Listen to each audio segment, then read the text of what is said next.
திருநீல கண்டத்து குயவனார்க்கு அடியேன் என்று சுந்தரமூர்த்தி சுவாமிகள் தனது திருத்தொண்ட தொகையில் கூறுகிறார். சிவன் அடியார்களுக்கு திருவோடு கொடுத்து அறம் வளர்த்த குயவர் திருநீலகண்டர் ஆவார். இறைவன் தொண்டரில் ஒடுக்கம், தொண்டர்தம் பெருமையை சொல்வதும் பெரிதே. சிவத்தை அறிய விரும்புகிறவர்கள் முதலில் சிவன் அடியார்களின் பெருமையை உணர வேண்டும்.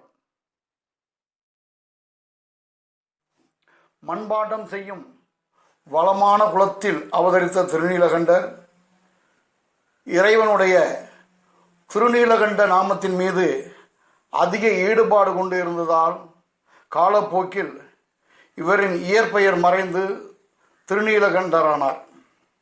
தன்னை நாடி வரும் சிவன் அடியார்களுக்கு திருவோடு கொடுத்து தன் அழகிய மனைவியுடன் இன்பமாக வாழ்ந்து வந்தார்.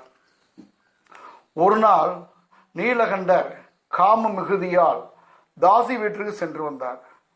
அந்த காலத்தில் அவர் குலத்தில் தாசி வீட்டிற்கு சென்று வருவது பெரும் குற்றமாக கருதப்படவில்லை. எனினும் அவர் மனைவியார் மான மிகுதியால் வெகுண்டார், கோபம் கொண்டார். எனவே நீலகண்டர் ஊடலை போக்கும் விதமாக அன்பாக பேசி தொட முற்படும் போது அவர் மனைவியார் திருநீலகண்டத்தின் மீது ஆணை, எம்மை தொடாதீர்கள் என்று கூறினார். என்னை என்று கூறினார் அவரை மட்டும் குறிக்கும், எம்மை என்றால் பெண் இனத்தையே குறிக்கும்.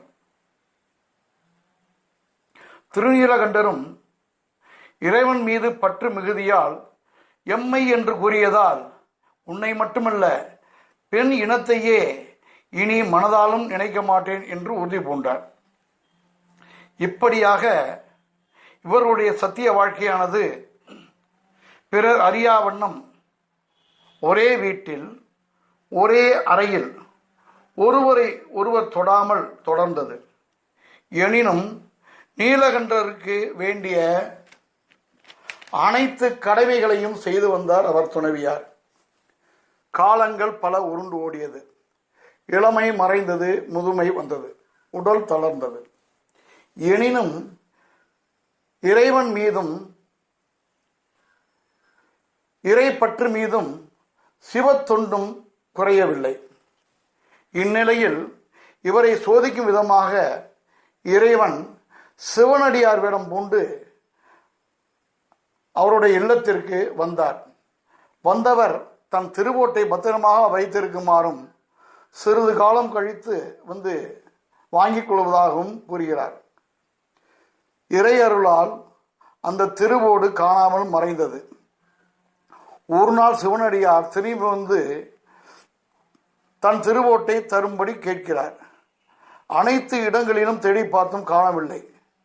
மிகவும் வருந்தினார் நீலகண்டர். திருவோடு காணாமல் போனதை சிவனடியாரிடம் தெரிவித்தார். சிவனடியாரோ, நீ என் திருவோட்டை திருடி கொண்டாய், தயவு செய்து கொடுத்து விடு என்று மிகவும் கடுமையாக வாதம் செய்கிறார்.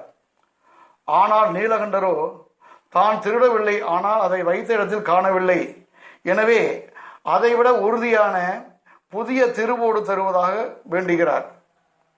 ஆனால் சிவனடியாரோ ஒப்புக்கொள்ளவில்லை. தன்னுடைய வழக்கை தில்லைவாழ் அந்தணர்கள் 3000 பேர் உள்ள அவைக்கு எடுத்து செல்கிறார். அங்கு வழக்கு நடைபெறுகிறது. முடிவாக அவையோர் திருவோட்டை கொடுத்துவிடு, இல்லையேல் உன் மனைவியின் கையை பற்றி கொண்டு குளத்தில் மூழ்கி சத்தியம் செய் என்று தீர்ப்பு கூறுகிறார்.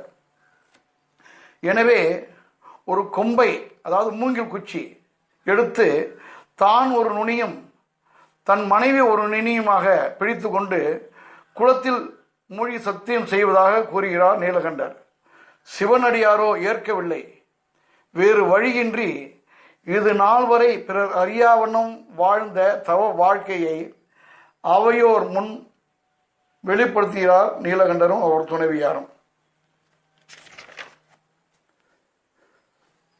திருநீலகண்டரின் கூற்றை ஏற்று அவையோர் சம்மதிக்கிறார்கள். எனவே மூங்கில் குச்சியை பிடித்து கொண்டு குளத்தில் மூழ்கி எழுந்தனர் இருவரும். அப்படி எழும்போது முதுமை மறைந்து இளமையாக மாறினர். ஆனால் சிவனடியாரை காணவில்லை. வானத்தில் சிவபெருமானும் பார்வதி தேவியாரும் ரிஷப வாகனத்தில் காட்சியளித்தனர். எல்லோரும் பணிந்து வணங்கினர். திருநீலகண்டரும் அவர் மனைவியாரும் இளமை கோலத்துடன் சிவலோகம் சென்றனர்.